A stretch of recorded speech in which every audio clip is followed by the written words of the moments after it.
자, 오늘은 레위기 3강을 하는데요. 3장 1절부터 7절까지입니다. 교재 20쪽 이하에 있습니다. 여기에 보면 히브리어로 이제 뭐라고 나오냐면 여기에 화목제라는 말이 뭐냐면요. 제가 교재에 드린 게 있는데, 화목제라는 말이 제바의 실라임이라는데, 실라임이라는 말은요, 평화라는 샬롬이 있잖아요. 여기는 셀렘이라는 말에서 비롯됐는데, 샬롬이라는 말과 동일한 어근입니다. 이 평화의 어떤 제사, 이런 말입니다. 그래서, 이 말은 제바를 일반적으로 이제 희생을 가리키는 뜻이고요. 그래서, 제사는 제사인데, 희생제사는 제사인데 뭐냐면, 평화의 제사입니다. 셀람이란 말은 평화, 친교, 이런 나눔입니다. 우리나라 말로 번역을 잘했습니다. 화목 제사라고 이렇게 해가지고요. 여기 표현했는데, 그래서 실상은, 언어적으로 직역을 하면 평화의 희생, 친교의 희생인데, 이 희생을 제사라고 했죠. 그래서 평화의 제사, 친교의 제사라고 이렇게 번역을 하면 됩니다. 화목제라는 뜻은. 그래서 이 화목제는 이때까지 저희가 두 가지 했는데, 번제와, 소제하고는 또 다릅니다. 이거는, 죄를 져서 하는 것도 아니고, 어떤 형식이 아니라, 화목하기 위해서, 평화의 관계를 유지하기 위해서 드리는 제사다. 이렇게 보시면 됩니다. 화목제의 목적이 뭐냐면, 목적은 요 구절이 딱 나옵니다. 7장 12절에서, 여기는, 책이 좀 이렇게 뒤바뀌게 됐는데 보니까, 3장 1절 10절에는 자세히 안 나와 있는데, 화목제의 목적이 7장 12절에서 17절까지 잘 나와 있습니다. 첫째 뭐냐면, 감사함으로, 만일 그것을 감사함으로 드리려거든. 여기 하나 있습니다. 그래서 기름 섞은 무교본과 기름 바른 무교 전병과 쭉쭉 나옵니다. 요 감사함으로가 나오고요.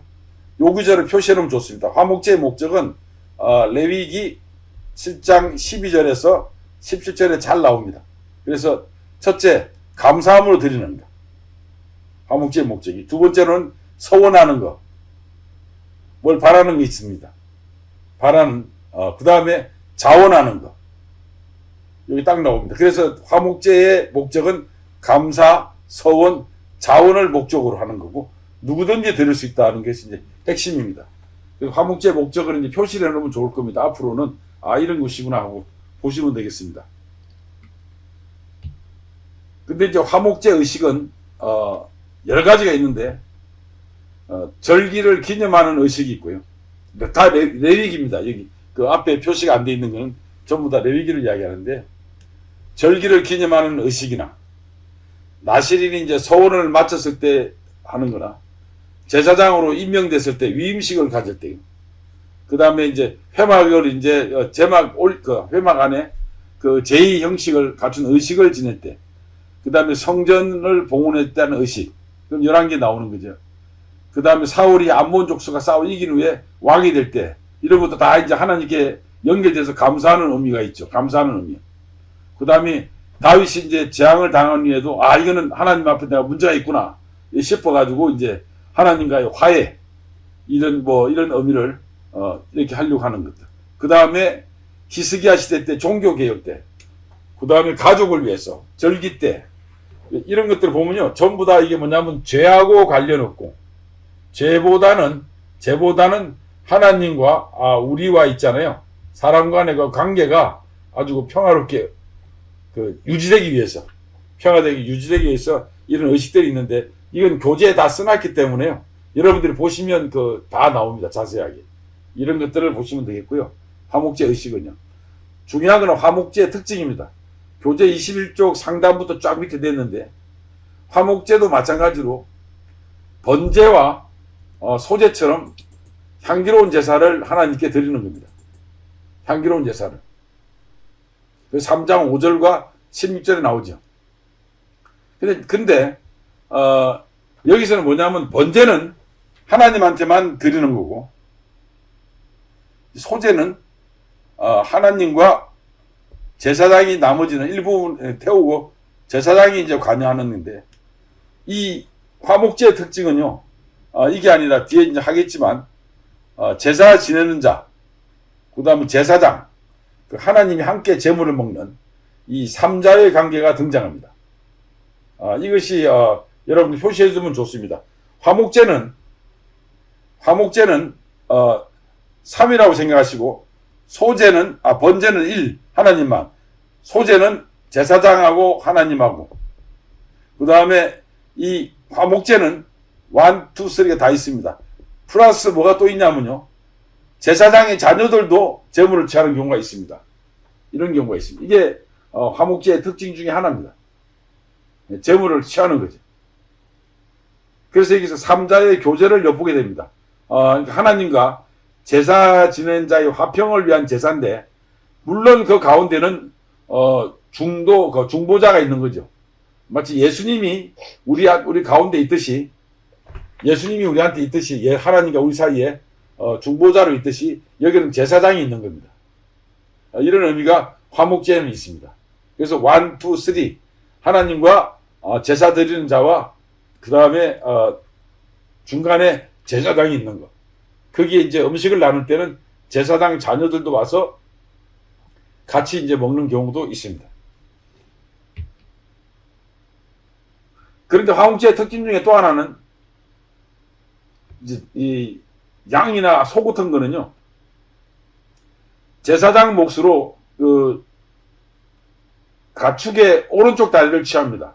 제가 지난번에 한번 출연이 된 것 같은데, 제가 정육점 가서 물어봤거든요.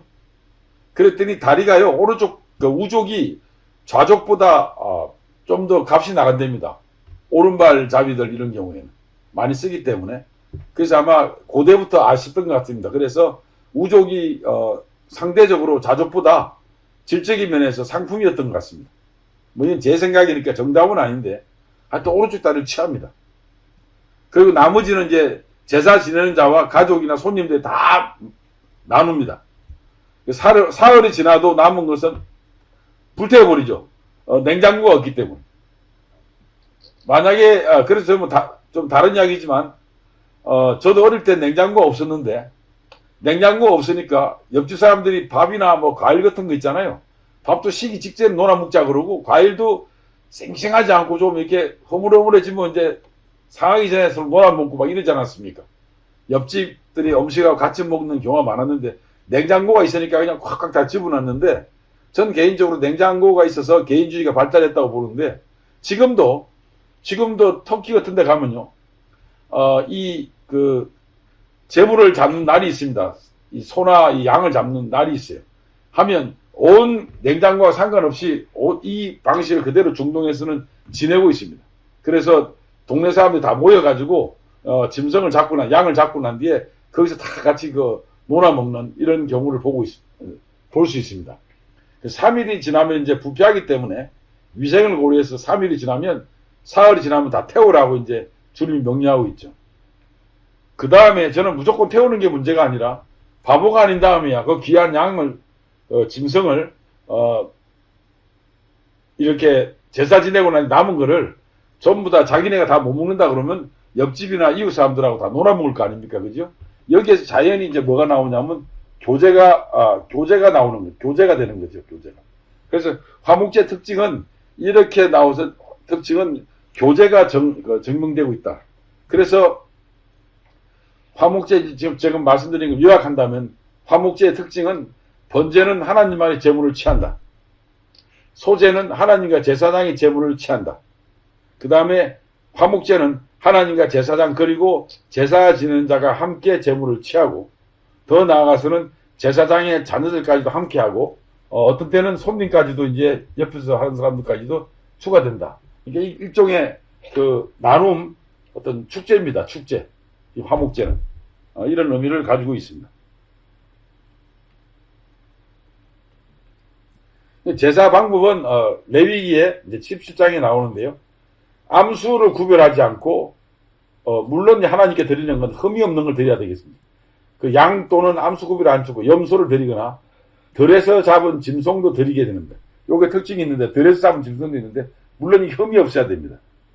그 다음에 이거를 봐서 이제 들에서 잡은 짐승이라는 말은 이런 걸 봐서 이 사람들이 사냥을 해서 사냥을 했고, 사냥한 짐승으로 이 사람들이 식용으로 썼다는 것을 추정해 볼 수 있습니다. 그 다음에 재물과 함께 무교본과 유교본과 구운 과자도 함께 이제 먹은 거죠. 같이 들은 거죠. 뭐 그리고 다 이제 나오지만 재물의 내장은 불에 태우고 뭐 땅에 묻고 이런 거 없습니다. 전부 다 불에 태웁니다. 그 피를 또 제단에 뿌리는 거죠. 제단에 뿌리는데 나중에 자세히 보면 이제 제단에 어떻게 뿌리는까지 다 나오거든요. 그 다음에 제사 지는 자의 자격은 제한이 없습니다. 그 다음에 이거는 의무적으로 이제 무교절, 이거는 이제 유월절하고 관계 있는 거죠. 유월절 뭐 같은 뜻인데 무교절하고 맥추절 수장일마다 3대 유대인의 절기 때마다 거행됩니다. 기본적으로 이 화목제의 기본은 하나님을 높이고 찬양하는 겁니다. 그리고 하나님을 높이고 찬양하면서 하나님과의 관계가 설정되는 거죠. 그게 뭐냐면 화목입니다.